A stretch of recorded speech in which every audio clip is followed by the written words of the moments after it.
سورہ بقرہ آیت نمبر 191۔ آپ حضرات کے پاس پیج نمبر ہے 56، بالکل آخری لائن کا آخری لفظ ہے۔ اعوذ باللہ من الشیطان الرجیم، بسم اللہ الرحمن الرحیم۔ وَاقْتُلُوهُمْ حَيْثُ ثَقِفْتُمُوهُمْ وَأَخْرِجُوهُمْ مِنْ حَيْثُ أَخْرَجُوكُمْ وَالْفِتْنَةُ أَشَدُّ مِنَ الْقَتْلِ وَلَا تُقَاتِلُوهُمْ عِنْدَ الْمَسْجِدِ الْحَرَامِ حَتَّى يُقَاتِلُوكُمْ فِيهِ فَإِنْ قَاتَلُوكُمْ فَاقْتُلُوهُمْ كَذَلِكَ جَزَاءُ الْكَافِرِينَ فَإِنِ انْتَهَوْا فَإِنَّ اللَّهَ غَفُورٌ رَحِيمٌ وَقَاتِلُوهُمْ حَتَّى لَا تَكُونَ فِتْنَةٌ وَيَكُونَ الدِّينُ لِلَّهِ فَإِنِ انْتَهَوْا فَلَا عُدْوَانَ إِلَّا عَلَى الظَّالِمِينَ۔ صدق اللہ العظیم۔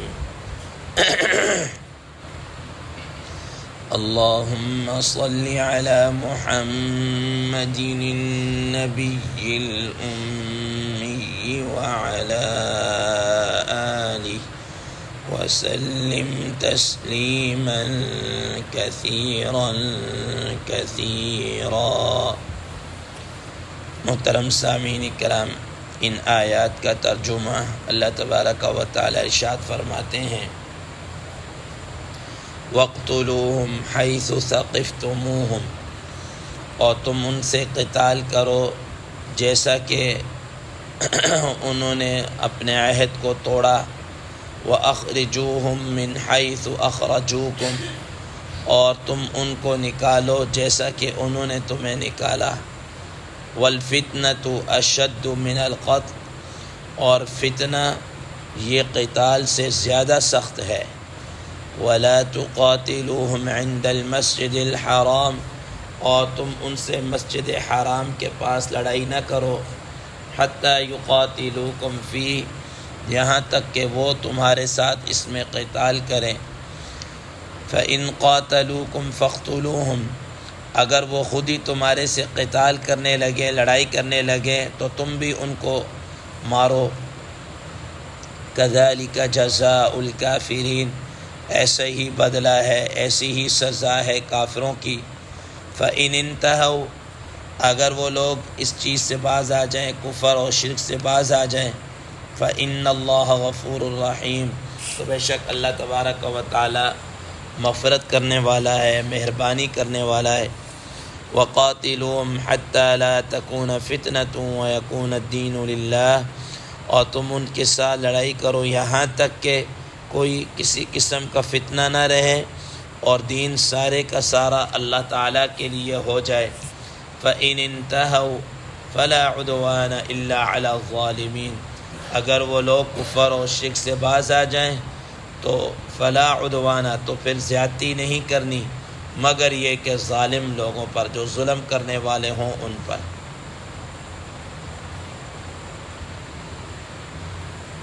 محترم سامعین کرام، کل کے درس میں آپ حضرات کے سامنے یہ بات آئی کہ نبی کریم صلی اللہ تعالیٰ علیہ وسلم نے جو یہ خواب دیکھا تھا اور صحابہ کرام رضوان اللہ تعالی علیہم اجمعین کے سامنے اس کو بیان کیا، اور پھر نبی صلی اللہ تعالیٰ علیہ وسلم کے ساتھ ایک صحابہ کرام کی جماعت تیار ہوئی، عمرہ کی غرض سے، حج فرض نہیں تھا، عمرہ کی غرض سے آئے، اور حدیبیہ کے مقام پر پہنچے تو انہوں نے عمرہ کرنے سے روک دیا۔ اس کے بعد صلح حدیبیہ ہوئی اور اس شرائط کے ساتھ نبی صلی اللہ علیہ وسلم نے ہدی کے جانور وہیں پر ذبح کیے اور واپس چلے گئے۔ یہ اس کا خلاصہ ہے جس کی ڈیٹیل آپ حضرات کے سامنے بیان ہو چکی۔ حضرات مفسرین کرام رحمہ اللہ فرماتے ہیں کہ چونکہ انہوں نے یہ شرط رکھی تھی کہ مسلمان اب چلے جائیں، آئندہ سال آئیں، اور آئندہ سال بھی انہوں نے 3 دن کے لیے صرف مکہ مکرمہ میں رکیں گے، اس سے زیادہ نہیں۔ تو چنانچہ اگلے سال جب نبی صلی اللہ تعالیٰ علیہ وسلم نے اسی عمرہ کی قضا کی، جس کو عمرۃ القضاء بھی کہا جاتا ہے، اور یہ ذی قعدہ کا مہینہ، اور ذی قعدہ کا مہینہ اشہر حرم میں سے، یعنی وہ حرمت والے مہینہ شمار ہوتا ہے۔ اب جب حضرات صحابہ کرام رضوان اللہ تعالیٰ علیہ مجمعین اس عمرہ کی قضاء کے لیے آنے لگے تو ان کے ذہنوں میں پھر یہی سوال پیدا ہوا کہ ہم جا تو رہے ہیں لیکن ایک تو یہ ہے کہ ہم حالت احرام کے اندر، اور دوسرے نمبر پر وہاں پر حرم ہوگا، اور تیسرے نمبر پر اشہر حرم میں سے بھی مہینہ ہے، تو یہ کفار تو اپنے عہد سے باز آنے والے نہیں ہیں، اپنے کرتوتوں سے باز آنے والے نہیں ہیں، میں بھی ہمیں ان سے لڑائی کرنا پڑ جائے، وہ ہم پر اٹیک کر دیں، تو اس صورت کے اندر ہم کیا کریں گے؟ ظاہر ہے ہم تو کوئی حالت حرام میں، حدود حرم میں، اشہر حرم میں ہم تو کچھ بھی نہیں کر سکیں گے، ہم تو کس سے لڑائی نہیں کر سکیں گے۔ تو اللہ تبارک و تعالیٰ نے ان کے اس خیال کو دور کرنے کے لیے، ان کے اس سوچ کو دور کرنے کے لیے، اس اعتراض کو دور کرنے کے لیے فرمایا وَاقْتُلُوهُمْ حَيْثُ ثَقِفْتُمُوهُمْ، کہ اگر وہ تمہارے ساتھ اس موقع پر لڑائی کریں، اپنا عہد توڑ دیں، تو جیسا انہوں نے عہد توڑا ہے اور لڑائی شروع کر دی، تم بھی ان کے ساتھ پھر کیا کرنا؟ لڑائی کرنا۔ اور پھر اگلی بات وَأَخْرِجُوهُمْ مِنْ حَيْثُ أَخْرَجُوكُمْ، اور تم ان کو مکہ مکرمہ سے ایسے ہی نکالو جیسا کہ انہوں نے تمہیں نکالا ہے۔ ظاہر ہے ان کے ظلم و ستم اور ایسے حالات انہوں نے پیدا کر دیے، ایسے حالات بنا دیے کہ مسلمانوں پر عرصہ حیات تنگ کر دیا، اور مسلمان اللہ تعالیٰ کے حکم سے مجبور ہو کر مکہ مکرمہ سے مدینہ منورہ کی طرف ہجرت کر کے گئے۔ تو فرمایا کہ جیسا کہ انہوں نے تمہیں اس ہجرت پر مجبور کیا اور مکہ مکرمہ سے نکالا، تو تم بھی ان کو ایسا ہی کیا ہے، ان کے علاقے، ان کے مکہ مکرمہ سے ان کو نکال دو۔ وَأَخْرِجُوهُمْ مِنْ حَيْثُ أَخْرَجُوكُمْ، اور آگے بھی اللہ تبارک و تعالیٰ نے فرمایا وَالْفِتْنَةُ أَشَدُّ مِنَ الْقَتْلِ، کہ یاد رکھنا یہ فتنہ قتل سے بھی کیا ہے؟ زیادہ سخت ہے۔ محترم سامعین کرام، فتنہ کسے کہتے ہیں اور فتنہ سے مراد کیا ہے؟ فتنہ سے مراد ایک تو شرارت اور آزمائش تو ہے ہی ہے، لیکن یہاں پر حضرات مفسرین کرام رحمہ اللہ فرماتے ہیں کہ فتنہ سے مراد کفر اور شرک ہے، کفر اور شرک۔ اللہ تبارک و تعالیٰ فرماتے ہیں کہ دیکھیں کہ یہ جو حرم ہے، یہ تو اللہ تبارک و تعالیٰ نے، حضرت ابراہیم علیہ السلام نے ان کو بتوں سے پاک کیا، اور یہ تو اللہ تعالیٰ کی وحدانیت کے لیے ہونا چاہیے، اللہ تعالیٰ کا گھر ہے، اور ان کو کفر اور شرک سے کیا ہے؟ باز آنا چاہیے، لیکن یہ لوگ کفر اور شرک پر ڈٹے ہوئے ہیں، اس حد تک ڈٹے ہوئے ہیں کہ 1 نہیں، 2 نہیں، 10 نہیں، 20 نہیں، انہوں نے تو 360 بت اللہ تعالیٰ کے گھر کے اندر کیا ہیں؟ رکھے ہوئے ہیں، اور اسی پر ہی سجدے، چڑھاوے اور منتیں اور نظر و نیاز اور پتہ نہیں کیا کفر اور شرک کی اتھاہ گہرائیوں کے اندر پڑے ہوئے ہیں۔ تو اللہ تبارک و تعالیٰ فرما رہے ہیں کہ یہ ان کا کفر اور شرک پر ڈٹے رہنا، ٹھیک ہے نا، اور کفر اور شرک پر ڈٹے رہنا یہ قتل سے بھی کیا ہے؟ زیادہ سخت ہے۔ ان کو تو چاہیے تھا کہ اس کفر اور شرک سے باز آ جاتے، لیکن یہ تو کفر اور شرک کے اوپر کیا ہے؟ ڈٹے ہوئے ہیں۔ تو فرمایا کہ وَالْفِتْنَةُ أَشَدُّ مِنَ الْقَتْلِ، یہ ان کا کفر اور شرک کے اوپر ڈٹ جانا اور اسی پر ڈٹے رہنا اور اسی کی طرف لوگوں کو بلاتے رہنا اور مسلمانوں کو اور اس کی وجہ سے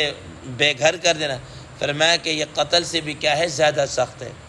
وَلَا تُقَاتِلُوهُمْ عِنْدَ الْمَسْجِدِ الْحَرَامِ حَتَّى يُقَاتِلُوكُمْ فِيهِ۔ اب اللہ تبارک و تعالیٰ نے مسلمانوں کو ایک تاکید کرتے ہوئے یہ بات ارشاد فرمائی کہ ہاں،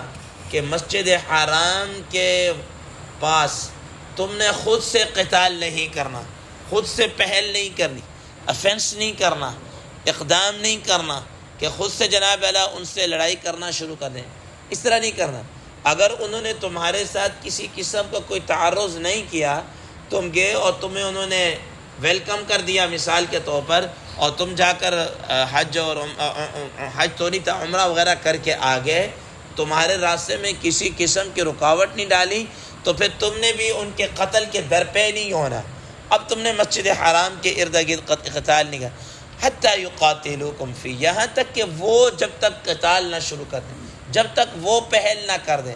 اگر وہ پہل کر دیں تو پھر تم نے ڈیفینس کرنا ہے، پھر اپنا دفاع کرنا ہے، پھر تم نے ان کے ساتھ کیا کرنی ہے، قتال کرنی۔ محترم سامعین کرام،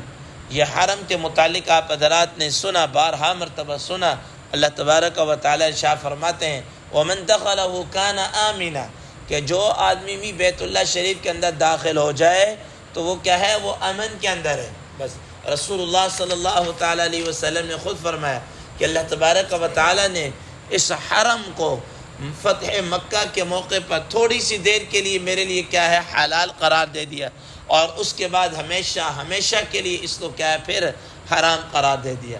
لیکن حضرات مفسرین کرام رحمہ اللہ فرماتے ہیں کہ اب بھی اس کے اندر یہ ہے کہ اس کا مطلب یہ ہے کہ یہاں پر لڑائی کرنا تو بڑی دور کی بات ہے، کسی قسم کا شکار کو بھی نہیں مار سکتے، بلکہ شکار کرنا تو آج کل تو خیر یہ صورتحال تو ہے ہی نہیں، شکار تو ہے ہی نہیں، شکار کرنا بھی بڑی دور کی بات ہے۔ وہاں پر آپ خود رو گھاس پودے وغیرہ ہیں ان کو بھی نہیں کاٹ سکتے، آپ ان کو بھی نہیں جناب اللہ توڑ سکتے اور نقصان نہیں پہنچا سکتے۔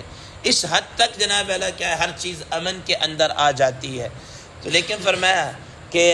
تم نے خود سے قتال نہیں کیا، لیکن اگر تمہارے اوپر کوئی قتال کرنا چاہے، لڑائی کو مسلط کر دے، تو پھر تم نے جناب اللہ کیا کرنا ہے، اپنا دفاع کرنا ہے، پھر تم نے اپنا دفاع کرنا ہے، اور دفاع کرتے ہوئے تم نے ان سے لڑائی کرنی۔ حضرات مفسرین کرام رحمہ اللہ فرماتے ہیں کہ یہ حکم آج بھی اسی طریقے سے ہے کہ اگر کوئی تمہیں قتل کرنا چاہتا ہے، تمہارے قتل کے در پہ ہے، تو تم اپنا دفاع کرنے کا حق رکھتے ہو، تم اپنا دفاع کرنے کا حق رکھتے ہو۔ مجھے ہماری یاد میں تو نہیں ہے، ظاہر ہو سکتا ہمارے بچپن کا ہو یا اس سے بلکہ اس سے پہلے کا واقعہ ہوگا، غالباً 1980 کے پیٹے کے اندر یہ واقعہ، جب وہ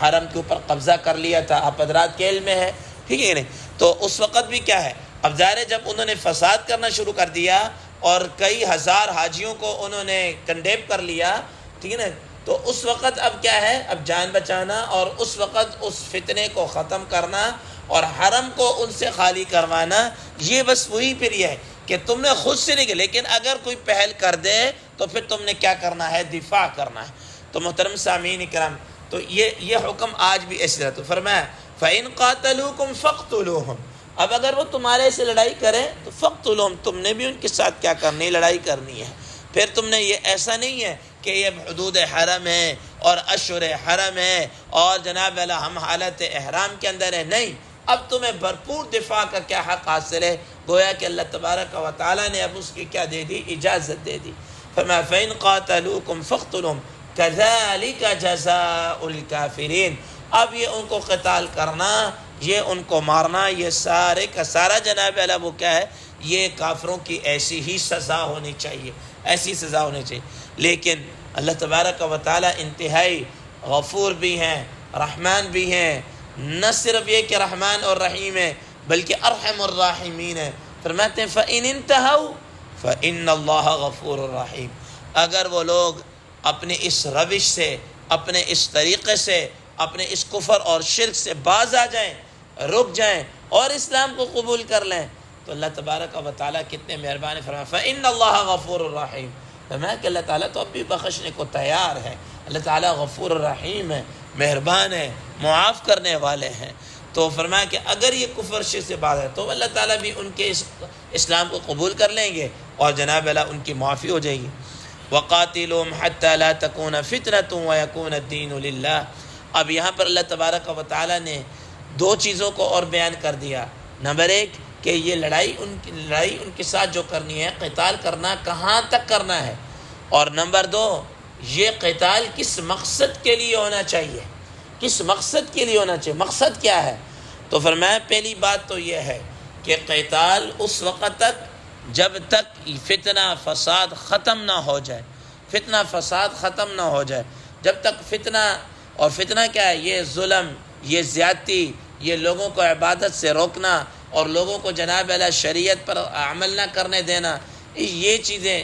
جب تک ختم نہیں ہو جاتی تب تک تم نے ان کے ساتھ قتال کرنا ہے۔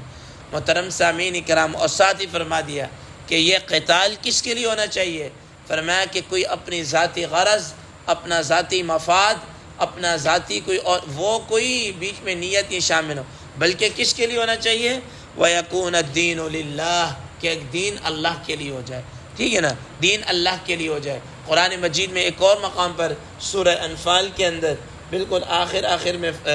9ویں پارے کے آخر میں فرمایا وَيَكُونَ الدِّينُ كُلُّهُ لِلَّهِ، کہ دین سارے کا سارا اللہ کے لیے ہو جائے۔ تب تک ان سے کیا کرنا ہے؟ قتال کرنا ہے۔ رسول اللہ صلی اللہ تعالیٰ علیہ وسلم نے اسی وجہ سے فرمایا کہ امرت ان اقاتل الناس، کہ مجھے حکم دیا گیا میں لوگوں سے قتال کروں اس وقت تک جب تک کہ وہ لا الہ الا اللہ کہنا شروع کر دے۔ فرمایا کہ جب وہ لا الہ الا اللہ کہہ دیں گے تو ان کے دماغ، ان کے خون، ان کے مال، ان سب چیزیں محفوظ ہیں، ان کے سب چیزیں کیا ہے؟ محفوظ ہیں۔ ہاں جو اسلام کا حق ہے وہ ایک الگ بات ہے۔ تو اس کا مطلب یہ ہے کہ قتال صرف اور صرف کس کے لیے ہونا چاہیے؟ اللہ کے لیے ہونا چاہیے، اور اعلاء کلمت اللہ کے لیے ہونا چاہیے، اعلاء کلمت اللہ کے لیے ہونا چاہیے۔ حدیث مبارکہ میں آتا ہے کہ رسول اللہ صلی اللہ تعالیٰ علیہ وسلم کے پاس ایک صحابی آئے، اور ایک آدمی آیا اور آ کر یہ کہنے لگا کہ یا رسول اللہ صلی اللہ تعالیٰ علیہ وسلم، ایک آدمی اس لیے لڑائی کرتا ہے تاکہ مجھے مال غنیمت مل جائے، اور ایک اس لیے لڑائی کرتا ہے تاکہ میری شہرت ہو جائے، لوگوں پر میرا سکہ بیٹھ جائے کہ یہ بڑا بہادر ہے اور بڑا طاقتور ہے وغیرہ ذالک۔ کہ اور تو اس میں سے کون ہے جو اللہ کی راہ میں قتال کرنے والا کون ہے؟ نبی صلی اللہ تعالیٰ علیہ وسلم نے فرمایا کہ اللہ کی راہ میں قتال کرنے والا وہ ہے کہ جس کی نیت یہ ہو کہ اللہ کا دین سارے دینوں پر غالب آ جائے، ٹھیک ہے نا، اور فتنہ اور یہ سب ختم ہو جائے، تب یہ کیا ہے؟ یہ تو فرمایا کہ قتال اس وقت تک کرنا ہے جب تک کوئی فتنہ باقی نہ رہے اور دین سارے کا سارا اللہ کے لیے ہو جائے۔ محترم سامعین کرام، آج کل کے اس دور کے اندر اگر آپ دیکھیں تو ایک بڑی عجیب نصیحت جس حدیث مبارکہ میں جس کا مفہوم ملتا ہے، عبداللہ بن عمر رضی اللہ تعالیٰ عنہ کی وہ حدیث مبارکہ یاد آتی ہے۔ فرماتے ہیں کہ دو آدمی ان کے پاس آئے، اور اس وقت یہ وہ زمانہ تھا جب عبداللہ بن زبیر رضی اللہ تعالیٰ عنہ کے ساتھ وہ لڑائی اور جنگ اس وقت چل رہی تھی، یہ وہ زمانہ تھا۔ تو عبداللہ بن عمر رضی اللہ تعالیٰ عنہ کے پاس دو آدمی آئے اور ان سے آ کر کہا کہ اے عبداللہ، آپ حضرت عمر رضی اللہ تعالیٰ عنہ کے بیٹے ہیں، نبی کریم صلی اللہ علیہ وسلم کے صحابی ہیں، تو آپ جناب اللہ لڑائی کیوں نہیں کرتے؟ قتال کے اندر کیوں نہیں شریک ہوتے؟ ٹھیک ہے نا، اس قتال کے اندر کیوں نہیں شریک ہوتے؟ تو انہوں نے کہا کہ بھائی مسلمانوں کا قتل کرنا یا خون بہانا یہ حرام ہے، میں کیوں اپنے آپ کو اس کے اندر ڈالوں؟ تو انہوں نے پھر قرآن مجید کی یہ آیت پڑھی، انہوں نے کہا کہ آپ نے پڑھا نہیں، اللہ تعالیٰ نے کہا وَقَاتِلُهُمْ حَتَّى لَا تَكُونَ فِتْنَةٌ وَيَكُونَ الدِّينُ لِلَّهِ، کہ لڑائی کرو یہاں تک کہ فتنہ ختم نہ ہو جائے اور دین سارے کا سارا اللہ کے لیے ہو جائے۔ تو تم نے نہیں پڑھی؟ حضرت عبداللہ بن عمر رضی اللہ تعالیٰ عنہ نے جو جواب دیا، انہوں نے کہا کہ دیکھو، ہم رسول اللہ صلی اللہ تعالیٰ علیہ وسلم کے ساتھ تھے اور ہم نے جہاد کیا، قتال کیا، یہاں تک کہ سارے کا سارا دین اللہ کے لیے ہو گیا، سارے کا سارا دین اللہ کے لیے ہو گیا۔ اب تم یہ چاہتے ہو کہ میں قتال لڑائی کر کے جو فتنہ ختم ہم نے کیا اس فتنے کو دوبارہ میں شروع کروں؟ تمہارا یہ کہنے کا مقصد ہے کہ میں اب لڑائی کر کے فتنے کو جناب اللہ پروموٹ کروں اور فتنے کو میں ابھاروں؟ تو اس کا مطلب یہ ہے کہ اب یہ لڑائی کرنا یہ کوئی قتال فی سبیل اللہ نہیں ہے، بلکہ یہ تو مسلمانوں کے اندر فتنہ اور فساد کو کیا کرنا ہے؟ ابھارنا ہے۔ محترم سامعین کرام، اگر آج کی عبداللہ بن عمر رضی اللہ تعالیٰ عنہ کے اس ارشاد کو سامنے رکھیں تو آپ دیکھیں گے کئی جگہ مسلمانوں کے گروہ آپس میں کیا ہے باہم دست و مطلب کہ لڑائی کر رہے ہیں، اور کوئی کسی کا نہیں پتہ، کسی کے متعلق آپ نہیں کہہ سکتے یہ حق پر ہے، یہ ناحق ہے، یہ کیا ہے، کچھ بھی نہیں کر سکتے۔ تو ایسے موقعوں پر ہمیں چاہیے کہ عبداللہ بن عمر رضی اللہ تعالیٰ عنہ کے اس نصیحت پر عمل کرتے ہوئے کہ ہم اس کے اندر کسی فتنے کا حصہ نہ بنے۔ اب اللہ عالم بالصواب اندر کی کہانی کیا ہے کیا نہیں ہے، لیکن اب دیکھیں مسلمان ہی جناب اللہ گردن اڑا رہا ہے، مسلمانوں کی، اور ہر ایک کلمہ پڑھ کے دوسرے کی گردن کیا ہے اڑا رہا ہے۔ تو فرمایا کہ ایسے موقعوں پر انسان کو چاہیے کہ اس فتنے کا حصہ نہ بنے، اور عبداللہ بن عمر رضی اللہ تعالیٰ عنہ کی اس نصیحت پر عمل کرتے ہوئے وہ کیا ہے اپنے آپ کو اس فتنے سے بچائے۔ تو بہرحال فرمایا کہ وَقَاتِلُهُمْ حَتَّى لَا تَكُونَ فِتْنَةٌ وَيَكُونَ الدِّينُ لِلَّهِ فَإِنِ انْتَهَوْا فَلَا عُدْوَانَ إِلَّا عَلَى الظَّالِمِينَ، پھر بھی اگر وہ کیا ہے باز آ جائیں تو فلا عدوان، ان پر کسی قسم کی زیادتی نہیں کرنی۔ علامہ آلوسی رحمہ اللہ نے لکھا ہے کہ فلا عدوان کا معنی کیا ہے، کیا فرماتے ہیں یہاں پر ویسے عدوان کا معنی تعدی کے ہیں، زیادتی کے ہیں، تو فرمایا حد سے تجاوز کرنے کے، فرمایا کہ یہاں پر معنی فلا عدوان کہ پھر اب تم نے ان سے قتال نہیں کرنا، اب ان سے قتال نہیں کرنا، الا علی الظالمین، اب یہ جناب علی قتال جو ظالم لوگوں کے ساتھ ہی ہوگا اور کسی کے ساتھ نہیں ہوگا۔ تو اس کا مطلب یہ ہے کہ اگر وہ کفر اور شرک سے پھر بھی باز آ جائیں تو پھر تم نے ان کے ساتھ کیا ہے قتال نہیں کرنا۔ اللہ تبارک و تعالیٰ سے دعا ہے اللہ تبارک و تعالیٰ ہمیں اس پر عمل کرنے کی توفیق عطا فرمائے۔